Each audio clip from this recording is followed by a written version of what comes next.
సుమన్ టీవీలో మీ business promotions కోసం ఈ కింది నెంబర్ను సంప్రదించగలరు.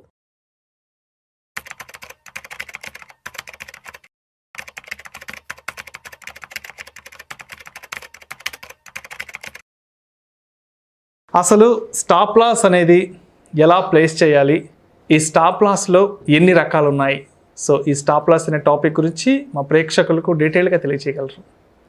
ఓకే అండి. ముందుగా స్టాప్ లాస్ అంటే ఏంటి, లేకపోతే స్టాప్ లాస్ ఆర్డర్ అంటే ఏంటి అనేది మనం అసలు కొత్తగా వచ్చిన ఇన్వెస్టర్స్ కూడా అర్థమయ్యేలాగా ముందు ఒకసారి డిస్కస్ చేద్దాము. ముఖ్యంగా స్టాప్ లాస్ అంటే ఇంట్రాడే ట్రేడింగ్ చేసేవాళ్ళు కానీ, పొజిషనల్ ట్రేడింగ్ చేసేవాళ్ళు కానీ వాళ్ళు ఎంతవరకు నష్టాన్ని భరించగలరు అంటే రిస్క్ రివార్డ్ రేషియో. అంటే నాకు రూపాయి లాభం వస్తే రూపాయి నష్టమే భరించగలను, లేకపోతే 10 రూపాయల లాభం వస్తే 5 రూపాయల నష్టాన్ని భరించగలను అని ఇలా ఒక డెసిషన్ తీసుకుంటారండి. అంటే వాళ్ళ స్ట్రాటజీలో భాగంగా స్టాప్ లాస్ ఆర్డర్ పెట్టుకుంటారు.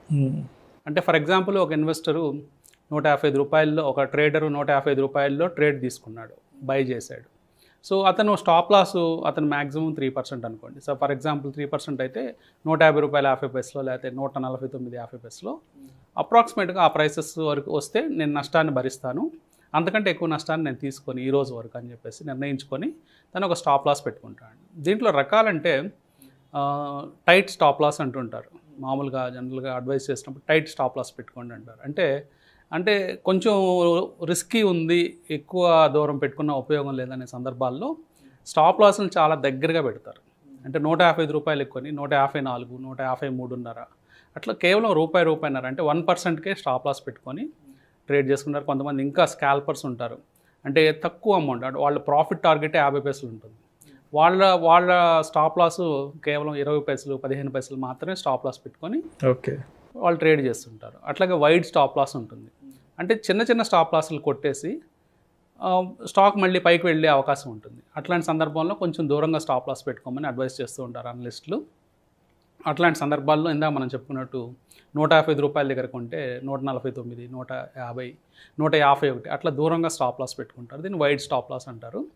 ఇట్లాగే 155 రూపాయల దగ్గర కొన్న తర్వాత మన ప్రాఫిట్ పెరుగుతూ ఉందనుకోండి. ఫర్ ఎగ్జాంపుల్ స్టాక్ 160, 165 అలా వెళ్తూ ఉన్నప్పుడు స్టాప్ లాస్ని ట్రైల్ చేస్తుంటారు. అంటే కొంచెం ప్రాఫిట్ని లాక్ చేయడం, లేకపోతే కాస్ట్కి ట్రేడ్ని లాక్ చేయడం అలా చేస్తూ ఉంటారు. వాళ్ళు ఏం చేస్తారంటే 155 కొన్ని 162 రాగానే 155కి స్టాప్ లాస్ పెట్టుకుంటారు. అంటే వాళ్ళకి ఇంకా నష్టభయం లేదు, కొన్న ప్రైస్ దగ్గరే స్టాప్ లాస్ పెట్టుకున్నారు కాబట్టి ఇంకా పైన వచ్చేదంతా వాళ్ళకి ప్రాఫిట్ కింద ఉంటుంది. అది 162 రూపాయల నుంచి ఫర్ ఎగ్జాంపుల్ 169కి వెళ్తే ఒక 7 రూపాయలు పైకి జరుపుకొని, 8 రూపాయలు పైకి జరుపుకొని 163, 164 అలా పెట్టుకుంటూ ఉంటారు. సో దీంట్లో స్టాప్ లాస్ని పైకి జరుపుకుంటూ వెళ్ళే విధానాన్ని ట్రైలింగ్ స్టాప్ లాస్ అంటారండి. సో ఈ రకరకాలుగా వాళ్ళ స్ట్రాటజీ ప్రకారం ఇది డిజైన్ చేసుకుంటారు, ప్లాన్ చేసుకుంటారు. సో మార్కెట్లో రియల్గా ఆర్డర్ పెట్టేటప్పుడు 2 రకాల స్టాప్ లాస్ ఆర్డర్స్ ఉంటాయి. ఒకటి స్టాప్ లాస్ లిమిట్ ఆర్డర్ అని, అలాగే స్టాప్ లాస్ మార్కెట్ ఆర్డర్ అని ఉంటాయి. అవి లాస్ట్ వీడియోలో మనం డిస్కస్ చేసాం. అంటే ఈ ఫ్రీక్ ట్రేడింగ్ అనే వీడియోలో మనం మీరు చూసినట్లయితే వాటి గురించి మనం డీటెయిల్గా డిస్కస్ చేసాం. ఇవి బేసిక్గా ఉన్న స్టాప్ లాస్ రకాలు. అయితే ఈ స్టాప్ లాస్కి సంబంధించి ఒక స్ట్రాటజీ కూడా నేను విన్నాను, స్టాప్ లాస్ హంటింగ్ అనే ఒక స్ట్రాటజీ కూడా ఉందంటారు కదా, ఏంటి అసలు దాని గురించి క్లియర్గా ఎక్స్ప్లెయిన్ చేయగలరు? స్టాప్ లాస్ హంటింగ్ అంటే రిటైలర్ ఇన్వెస్టర్కి సంబంధం. అంటే రిటైలర్ ఇన్వెస్టర్ దాంట్లో బాధితుడు అండి. యాక్చువల్గా రిటైల్ ఇన్వెస్టర్ దాంట్లో బాధితుడు. అసలు యాక్చువల్గా స్టాప్ లాస్ హంట్ చేసేది పెద్ద ఆపరేటర్సు, అలాగే ఇన్స్టిట్యూషన్స్, పెద్ద ఎఫ్ఐఎస్, వీళ్ళందరూ స్టాప్ లాస్ హంట్ చేస్తారు. అంటే ఈ ఇన్వెస్టర్ ఎక్కడ స్టాప్ లాస్ పెట్టుంటాడు అనేది వాళ్ళకి ఒక అవగాహన ఉంటుంది. అంటే ఈ అవగాహనతో వాళ్ళు ఏం చేస్తారంటే ఎగ్జాక్ట్గా మన స్టాప్ లాస్ని హిట్ చేసి రివర్స్ చేస్తూ ఉంటారు ప్రైసెస్ని. సో ఇవన్నీ మనకి అందరికీ అనుభవమే, ట్రేడింగ్ చేసే వాళ్ళందరికీ. అందరూ అనుకుంటుంటారు ఎగ్జాక్ట్గా మన స్టాప్ లాస్ కొట్టిన తర్వాత కొద్దిసేపటికే మార్కెట్ రివర్స్ అయిపోయింది, మనం అనుకున్న డైరెక్షన్లో వెళ్ళింది కానీ మనకు ట్రేడ్ లేకుండా పోయింది, ఇట్లాంటివన్నీ చూస్తూ ఉంటారు. సో ఇవన్నీ కూడా పెద్ద ఇన్స్టిట్యూషన్స్, లేకపోతే స్ట్రాంగ్ హ్యాండ్స్ మార్కెట్లో, స్టాక్స్ అయితే ఆపరేటర్స్, వీళ్ళందరూ కూడా స్టాప్ లాస్ హంటింగ్ చేస్తూ ఉంటారు. సో ఆ హంట్ చేసినప్పుడు ఆటోమేటిక్గా రిటైల్ ఇన్వెస్టరే బాధితుడిగా దాంట్లో ఉంటాడు. అయితే అంటే ఇన్స్టిట్యూషన్స్కి ఎటువంటి ప్రయోజనం చేకూరుతుందంటారు దీనివల్ల? అంటే ఇక్కడ మనం ఒక చిన్న ఎగ్జాంపుల్ తీసుకుంటే రిటైల్ ఇన్వెస్టర్కి లిక్విడిటీ సమస్య లేదండి. అంటే ఫర్ ఎగ్జాంపుల్ నేను ఒక 500 షేర్లు కొనుక్కోవాలి, లేకపోతే ఒక 1000 షేర్లు కొనుక్కోవాలంటే నాకు మార్కెట్లో పెద్ద ఇబ్బంది లేదు. నేను వెంటనే వెళ్ళి ఒక క్లిక్ ఆఫ్ ద బటన్లో నేను 500 షేర్లు కొనుక్కోగలుగుతాను. కానీ ఒక పెద్ద ఇన్స్టిట్యూషన్స్ వచ్చినప్పుడు వాళ్ళు ఆ రోజు వాళ్ళ టార్గెట్ ఒక 5 లక్షల షేర్లు కొనుక్కోవాలి, లేకపోతే 10 లక్షల షేర్లు కొనుక్కోవాలని ఉంటుంది. సో వాళ్ళు స్ట్రైట్ ఫార్వర్డ్గా వచ్చి 10 లక్షల షేర్లు కనుక కొనుక్కుంటే ప్రైస్ ఎక్కడికో వెళ్ళిపోతుంది. ఆల్మోస్ట్ మనకి క్యాష్ మార్కెట్లో 20% సర్క్యూట్ ఉంటే 20% సర్క్యూట్ హిట్ అయిపోయినా కానీ వాళ్ళకి 5 లక్షలు, వాళ్ళకి కావాల్సిన 10 లక్షల షేర్లు దొరకవు. సో అందుకని ఇక్కడ చిన్న గ్యాంబుల్ చేస్తారు. ఓకే, అంటే ఏం చేస్తారంటే ప్రైసెస్ని ఇంటెన్షనల్గా కిందకి పుష్ చేస్తారు. కావాలనే పుష్ చేసి ప్రైసెస్ కిందకి వెళ్ళిపోయినప్పుడు ఆ స్టాప్ లాసెస్ ట్రిగర్ అయినప్పుడు వచ్చే వాల్యూమ్ అంతా వాళ్ళు క్యాప్చర్ చేస్తారు. అంటే బిగ్ ప్లేయర్స్ చేతుల్లోనే ఉంటుంది ఇదంతా బిగ్ ప్లేయర్స్ చేతుల్లోనే ఉంటుంది. వాళ్ళకి కావాలి, ఎందుకంటే ఇప్పుడు స్టాక్ని ఒక 2% కిందకి పుష్ చేశారు అనుకోండి, మన స్టాప్స్ అన్నీ హిట్ అయిపోతాయి. మన స్టాప్స్ హిట్ అయినప్పుడు ఆటోమేటిక్గా ఆ వాల్యూమ్ అంతా వాళ్ళకి వస్తుంది. అదీకాక ఒక లిక్విడిటీ ఎలా పెరుగుతుందంటే మార్కెట్లో ఒక స్టాక్లో ఎప్పుడైతే స్టాక్ 2% కిందకి పడిపోయిందో ఆటోమేటిక్గా ఆ గ్రాఫ్లో చూసినప్పుడు ఆ స్టాక్ ఫ్రీగా పాడిపోతున్నట్టు కనిపిస్తుంది. ఆ టైంలో 2% కింద పడిపోతున్నప్పుడు గ్రాఫ్స్ ఏ టైం ఫ్రేమ్ పెట్టుకున్నా, 1 మినిట్ పెట్టుకున్నా, 3 మినిట్స్ పెట్టుకున్నా, 15 మినిట్స్ పెట్టుకున్నా కానీ ఈజీగా పడిపోయింది 2%. అన్ని లెవెల్స్ బ్రేక్ అయిపోయినాయి. సో ఇక్కడ మనం షార్ట్ చేయొచ్చు అని కొత్త ట్రేడర్స్ వచ్చి ఆటోమేటిక్గా ఆ పాయింట్లో షార్ట్ చేస్తుంటారు. వాళ్ళు చేసే షార్ట్స్ కూడా వీళ్ళు అది బయింగ్ సైడ్ క్యాప్చర్ చేసుకుని వెళ్ళిపోతారు. సో ముందుగా మనం స్టాప్ లాస్లు పెట్టుకున్న ట్రేడర్స్ దగ్గర నుంచి వచ్చే క్వాంటిటీస్, అట్లాగే ఫ్రెష్గా వచ్చి లిక్విడిటీ కోసం ఎవరైతే అమ్ముతారో ఆ వచ్చిన వాల్యూమ్స్ని కూడా మొత్తం క్యాప్చర్ చేస్తారు. ఈ ప్రాసెస్లో స్టాక్ ఫ్లక్చువేట్ అవ్వటం బాగా ఎక్కువ అవుతుంది. ఈ ఫ్లక్చువేట్ అవ్వటం వల్ల ఇంకా ఎక్కువ మంది ఇంట్రాడే ట్రేడర్స్ ఆ పర్టికులర్ కౌంటర్లోకి వచ్చే అవకాశం ఉంది. అట్లాగే ఇంకా స్కాల్పింగ్ చేసే బ్యాచ్లు, అంటే స్కాల్ప్ అంటే కేవలం కొద్ది రూపాయలు పట్టుకునే ట్రేడింగ్లో రూపాయిని క్యాప్చర్ చేసేవాళ్ళు, వీళ్ళందరూ స్కాల్పర్స్ అందరూ వస్తారు. ఎప్పుడైతే అందరూ వస్తారో వాళ్ళకి కావాల్సినంత లిక్విడిటీ పెరుగుతుంది ఆ పర్టికులర్ కౌంట్లో. ఈ స్ట్రాంగ్ హ్యాండ్స్ కానీ బిగ్ ప్లేయర్స్ వీళ్ళందరూ కూడా ఆ వాల్యూమ్ని అంతా క్యాప్చర్ చేసేసుకొని వాళ్ళు బయింగ్ వాళ్ళు ఫిల్ చేసుకుంటూ వెళ్ళిపోతారు. సో అంటే ఓవరాల్గా చెప్పాలంటే ఇంట్రాడే చేసే వాళ్ళకి దీనివల్ల పెద్ద ఇబ్బంది అయితే అంటే ఇబ్బందేనండి. అంటే వాళ్ళ అనుభవంలోకి వస్తుంది. ఇంట్రాడే చేసే వాళ్ళందరికీ దాదాపుగా స్టాప్స్తో ప్రతిరోజు తలకాయ నొప్పే, ప్రతిరోజు స్టాప్స్ కొడుతూనే ఉంటాయి. స్టాప్ లాస్ ఎక్కడ పెట్టినా అది వచ్చి హిట్ అవుతూ ఉంటుంది. సో ఇంట్రాడే వాళ్ళకి తప్పనిసరిగా పెద్ద ఇబ్బంది అని చెప్పుకోవాలి.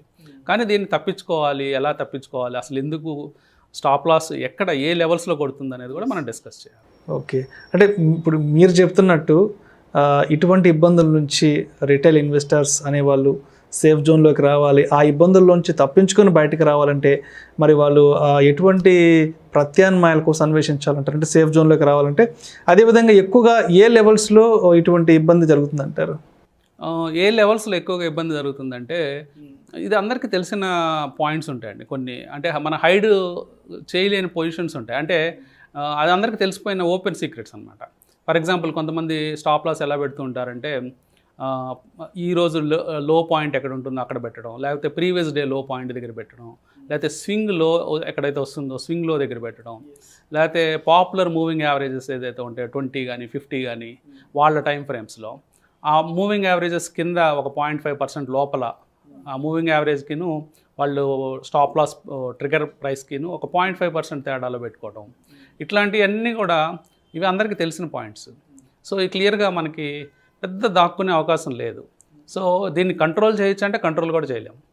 టోటల్గా అంటే టోటల్గా ఆ ప్లేసెస్ అన్నీ తెలిసిన ప్లేసెసే కాబట్టి, ఓపెన్ సీక్రెట్సే కాబట్టి డెఫినెట్గా అక్కడ ఒక ప్రయత్నం చేస్తారు ఆ పాయింట్స్ అన్నింటిని హిట్ చేయడానికి ప్రయత్నం చేసినప్పుడు ఆటోమేటిక్గా ఎవరైతే స్టాప్ లాస్లు పెడతారో వాళ్ళందరికీ ఆ స్టాప్ లాస్లు ట్రిగర్ అయిపోతాయి.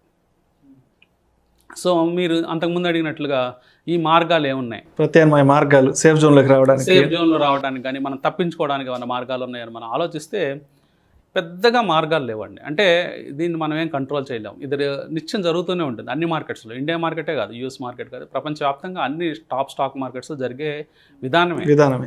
ఇది ఇల్లీగల్ అంటే ఇల్లీగల్ కాదు, ఇది ధర్మమా అంటే ఎథికల్ అంటే ఎథికల్ కూడా కాదు.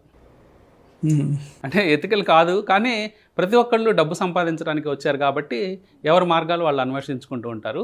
స్ట్రాంగ్ హ్యాండ్స్ వాళ్ళకున్న మనీ పవర్తో వాళ్ళు అలా చేయగలుగుతారు. సో వీక్ హ్యాండ్స్ ఏం చేయాలి అంటే రిటైల్ ట్రేడర్స్ ఏం చేయాలి అని మనం ప్రత్యేకంగా చూస్తే మీ యొక్క స్ట్రాటజీ మీద ఫోకస్ ఎక్కువ పెట్టాలి.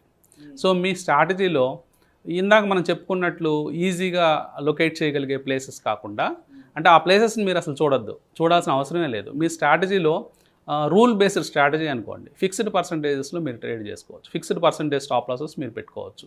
మీ ఫిక్స్డ్ పర్సంటేజెస్లో మీకు కనుక లాభాలు వస్తున్నట్లయితే, అంటే మీ బ్యాక్ టెస్ట్ రిపోర్ట్స్ కంటిన్యూస్గా రిగరస్గా చేసి ఈ లాభాలు వస్తున్నట్లయితే మీరు ఫిక్స్డ్ పర్సంటేజెస్ చేసుకొని మీ మోడల్ని రోబస్ట్గా మీరు ట్రేడ్ చేసుకుంటూ వెళ్ళిపోవచ్చు. అంటే మీకు సంబంధం లేదు డేలోనా లేకపోతే స్వింగ్లోనా లేకపోతే మూవింగ్ యావరేజ్ కింద ఉందా అనేది కాకుండా ఒక రిగరస్ అంటే బ్యాక్ టెస్ట్ చేసిన తర్వాత వచ్చిన మంచి మోడల్ని మీరు రిలీజియస్గా ప్రాక్టీస్ చేసినట్లయితే మీకు ఆటోమేటిక్గా లాభాలు వస్తాయి. దాంట్లో మనం back test model suppose 30% of the time stops కొడుతూ ఉన్నాయి అనుకోండి, సో మంచిదే. 30% ఆఫ్ ద టైం స్టాప్స్ కొడితే మిగతా 70% కొట్టనట్లే కదా. సో అది మన చేతిలో ఉంటుంది. సో ఇలా రూల్ బేస్డ్ ట్రేడర్స్ అందరూ కూడా వాళ్ళు అంటే ఒక బ్యాక్ టెస్ట్ మోడల్తో సక్సెస్ఫుల్ మోడల్ని ఒక ఫిక్స్డ్ పర్సంటేజ్ ఆఫ్ స్టాప్ లాస్తో వాళ్ళు ట్రేడ్ చేసుకుంటూ వెళ్ళిపోవాలి. సో డిస్క్రిషనరీ ట్రేడర్స్ ఎలా చేయాలి? డిస్క్రిషనరీ ట్రేడర్స్ ఎవరైతే ఉంటారో వాళ్ళందరూ కూడా ఇంకా ఎలాగో వాళ్ళు పూర్తిగా గ్రాఫ్స్ని వీటిని అనలైజ్ చేస్తారు కాబట్టి ఈ స్టాప్ లాస్ హంటింగ్ పాయింట్స్ని వాళ్ళు ఎంట్రీ పాయింట్స్గా మార్చుకోవాలి. హంటింగ్ పాయింట్స్ని ఎంట్రీ పాయింట్స్గా అంటే ఇదివరకు మనం ఒక ప్రైస్లో 155 రూపాయల దగ్గర ప్రైస్లో పెట్టి మనం 149, 148 ఇలా స్టాప్ లాస్లు పెట్టుకుంటే ఎలాగో ఆ పాయింట్కి వచ్చి కొట్టేస్తున్నారు కాబట్టి మన స్టాప్ లాస్ పాయింట్ని ఎంట్రీ పాయింట్గా మార్చుకొని, అంటే 149, 150 రూపాయలు మన ఎంట్రీగా మార్చుకొని 142, 141 అలా ప్రయత్నాలు చేయొచ్చు. దాంట్లో సక్సెస్ రేట్ ఎంత ఉందనేది కొంత బ్యాక్ టెస్ట్ చేసుకొని వాళ్ళు ఆ విధమైన స్ట్రాటజీస్ అప్లై చేసుకోవచ్చు. జనరల్గా స్టాప్ లాస్ హంటింగ్ అని మనది రెగ్యులర్గా గ్రాఫ్స్ని వాచ్ చేసేవాళ్ళు ఇంట్రాడే టైం ఫ్రేమ్స్లో వాళ్ళకి తెలిసిపోతూ ఉంటుంది, పర్టికులర్ పాయింట్స్ వచ్చి హిట్ అవుతూ ఉంటుంది మార్కెట్ అని. సో ఆ పాయింట్స్ని ముందే రికగ్నైజ్ చేసి హంటింగ్ పాయింట్స్నే వాళ్ళు ఎంట్రీ పాయింట్స్ కింద మార్చుకున్నట్లయితే వాళ్ళు కూడా సక్సెస్ఫుల్ ట్రేడర్స్గా మారే అవకాశం. రైట్. అయితే అంటే ఇప్పటివరకు మీరు చెప్పినట్లు స్టాక్ మార్కెట్లో ఇంట్రాడేలో బాగా ఎక్స్పర్టైజ్ అయిన వాళ్ళకైతే మీరు చెప్పినట్లుగా కూడా వాళ్ళు ఇలాంటివన్నీ ఇనీషియల్ స్టేజ్లో ఐడెంటిఫై చేసి కొంత సేఫ్ జోన్లోకి వచ్చే అవకాశం ఉంది. బట్ లాస్ట్ 1.5-2 ఇయర్స్గా చూసినట్లయితే కొత్తగా ఎంతోమంది స్టాక్ మార్కెట్లోకి ఎంటర్ అవుతున్నారు, కొంతమంది లాంగ్ టర్మ్ ఇన్వెస్ట్మెంట్స్కి వెళ్తున్నారు, కొంతమంది ఇంట్రాడేలోకి వస్తున్నారు కదా. అయితే కొత్తగా మార్కెట్లోకి వచ్చి ఇంట్రాడేలోకి దిగే వాళ్ళు మరి ఇవన్నీ ఇనీషియల్ స్టేజ్లో ఎట్లా ఐడెంటిఫై చేసుకొని వాళ్ళు సేఫ్ జోన్లోకి వచ్చే అవకాశం ఉందంటారు అసలు? కొత్తగా ఎంటర్ అయిన వాళ్ళు ట్రేడింగ్ చేసేవాళ్ళు జనరల్గా స్టాప్ లాస్ మెకానిజం అనేది వాడరండి. రైట్. ఎందుకంటే వాళ్ళు జస్ట్ ఏంటంటే వాళ్ళు కన్విక్షన్తో ట్రేడ్ చేస్తూ ఉంటారు. జస్ట్ మనం కొన్నామంటే పెరుగుతుంది ఇట్లాంటి ఆలోచనతో ట్రేడ్ చేస్తుంటారు. సో దానివల్ల భారీగా నష్టపోతారు. స్టాప్ లాస్ పెట్టడం వల్ల కేవలం కొద్ది పర్సంటేజ్ పాయింట్స్ మాత్రమే నష్టపోతారు. స్టాప్ లాస్ పెట్టకపోవడం వల్ల హ్యూజ్గా నష్టపోయే అవకాశం పెద్ద మొత్తంలో. అంటే ఆ లాస్ని మనం స్టాప్ చేసుకోలేకపోతున్నట్టే కదా. కొత్త వాళ్ళకి ఇంకా ఈ స్టాప్ లాస్ మెకానిజం గురించి ఎగ్జాక్ట్లీ. సో అందుకని నేను కొత్త వాళ్ళకి సజెస్ట్ చేసేది ఏంటంటే ఇప్పుడు దాకా మీరు ఆలోచన చేయకపోతే స్టాప్ లాస్ పెట్టడం అనేది నేను అంటే డిసిప్లిన్ ట్రేడర్స్కి వచ్చే ఇబ్బందుల గురించి మనం ఇప్పుడు దాకా మాట్లాడుకున్నాం. అంటే అసలు డిసిప్లిన్ ట్రేడింగ్లోకి రండి. ఇప్పుడు దాకా కొత్త ఇన్వెస్టర్స్ ఎవరైతే డిసిప్లిన్ లేకుండా అసలు స్టాప్ లాస్ మెకానిజమే లేకుండా వాళ్ళు ట్రేడ్ చేస్తూ, అంటే వాళ్ళకి ఏమవుతుందంటే ఒకరోజు ₹1,00,000 ప్రాఫిట్ వస్తుంది, ఇంకో రోజు 5 లక్షలు లాస్ వస్తుంది, ఇట్లా జరుగుతూ ఉంటాయి. అంటే వాళ్ళ రిస్క్ రివార్డ్స్ ఎలా ఉంటాయంటే రివర్స్లో ఉంటాయి. రిస్క్ ఏమో 4 ఉంటుంది, రివార్డ్ ఏమో 1 ఉంటుంది. సో అందుకని ఆ పద్ధతిలోంచి మానుకొని స్టాప్ లాస్ మెకానిజం పెట్టుకోండి. డిసిప్లిన్ ట్రేడర్స్ని కూడా వాళ్ళు చాలా హంట్ చేస్తారు. డెఫినెట్గా హంటింగ్ ఉంటుంది డిసిప్లిన్ ట్రేడర్స్కి. అయినా కానీ ఆ డిసిప్లిన్ ట్రేడింగ్ వల్ల మీ క్యాపిటల్ ప్రొటెక్ట్ అవుతుంది. క్యాపిటల్ ప్రొటెక్ట్ అయ్యి లాంగ్ టర్మ్లో ఆ క్యాపిటల్ని గ్రో చేసుకునే అవకాశం ఉంటుంది. సో కొత్తగా వచ్చే ఇన్వెస్టర్లకు నేను ఇచ్చే సలహా ఏంటంటే ముందు అసలు స్టాప్ లాస్ మెకానిజం ఎలా తెలుసుకోవాలి, అది చేయకుండా ఉంటే ఇమ్మీడియట్గా చేయటం మొదలు పెట్టుకోవటం మంచిది. అయితే చాలామంది చెప్తుంటారు ఇంట్రాడే గురించి మాట్లాడుకున్నప్పుడు, ఇంట్రాడే కానీ చేస్తే రోజుకు ఒక 5,000, 10,000 పక్కన వేసుకోవచ్చు అంటుంటారు కదా. ఇది అంటే ఎంతవరకు పాసిబిలిటీ ఉంది రోజుకు ఒక 5,000, 10,000 తీసి పక్కన వేసుకోవడానికి ఇంట్రాడేలో? అంటే సాధ్యపడుతుంది అంటారా? అంటే అది అంత సులభం కాదండి. అంటే ఇది ఒక స్కిల్ గేమ్. స్టాక్ మార్కెట్ అనేది ఒక స్కిల్ గేమ్. అంటే మనం ఒక స్కిల్ నేర్చుకోవాలంటే, ఏదైనా ఒక స్కిల్ నేర్చుకోవాలంటే సర్టన్ టైం పడుతుంది, కొంత ఎక్స్పీరియన్స్ రావాలి. కొంత ఎక్స్పీరియన్స్ వచ్చిన తర్వాత మీరు ట్రేడ్ చేస్తే మీకు డబ్బులు వచ్చే అవకాశం క్లియర్గా స్టాక్ మార్కెట్లో ఉంది, ఈవెన్ ఇంట్రాడేలో కూడా ఉంది. కానీ సక్సెస్ రేట్ వచ్చి కేవలం 1%. సక్సెస్ రేట్ 1% కంటే తక్కువనే చెప్పుకోవాలి. అంటే ఒక 500 మంది ప్రయత్నిస్తే దాంట్లో ఒకళ్ళో ఇద్దరు సక్సెస్ అవుతారు. ఎందుకు సక్సెస్ అవుతారంటే వీళ్ళు ఎన్నో సంవత్సరాలు ప్రాక్టీస్ చేస్తారు. సేమ్ మోడల్స్ ఒక మోడల్ కన్సిస్టెంట్గా ప్రాక్టీస్ చేస్తే ఆ మోడల్లో సక్సెస్ అవ్వడానికి ఛాన్స్ ఉంటుంది. అట్లా కాకుండా 3 నెలలకు ఒక మోడల్ మార్చుకుంటూ వెళ్తే వాళ్ళకి సక్సెస్ రావడం చాలా లేట్ అవుతుంది.